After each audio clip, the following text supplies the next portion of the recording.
ডানপন্থী বামপন্থী এই শব্দ দুটো আমরা প্রতিদিনই শুনি, কিন্তু কখনো ভেবেছেন রাজনীতির সাথে ডান বা বাম দিকের সম্পর্কটা আসলে কি? আজকের ভিডিও পুরোপুরি অরাজনৈতিক। এখানে আমরা বলছি না কোনটা ভালো বা কোনটা খারাপ, শুধু নাম দুটির ইতিহাস জানব। সময়টা ফরাসি বিপ্লবের পর নতুন রাষ্ট্রকে পরিচালনা করতে গঠিত হলো ফরাসি ন্যাশনাল অ্যাসেম্বলি, যেখানে উপস্থিত সদস্যরা রাজনৈতিক মতাদর্শ অনুযায়ী আলাদা করে বসেন। কিন্তু ঘটনাচক্রে একটি বিষয় ইতিহাস বদলে দেয়।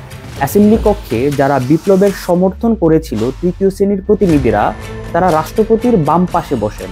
আর যারা তুলনামূলক রক্ষণশীল, বিপ্লবের পক্ষে ছিলেন না, তারা ডান পাশে বসেন। এইভাবে বাম দিক হয়ে গেল উদার বা লিবারেল মতাদর্শের প্রতীক, আর ডান দিক হয়ে উঠল রক্ষণশীল বা কনজারভেটিভ মতাদর্শের প্রতীক।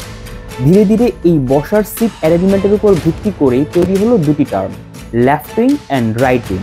আর সেখান থেকেই জন্ম হলো বামপন্থী ও ডানপন্থী রাজনীতি। মজার ব্যাপার হলো, মাত্র একটি আসন বিন্যাসই বদলে দিয়েছে পুরো রাজনৈতিক ভাষা।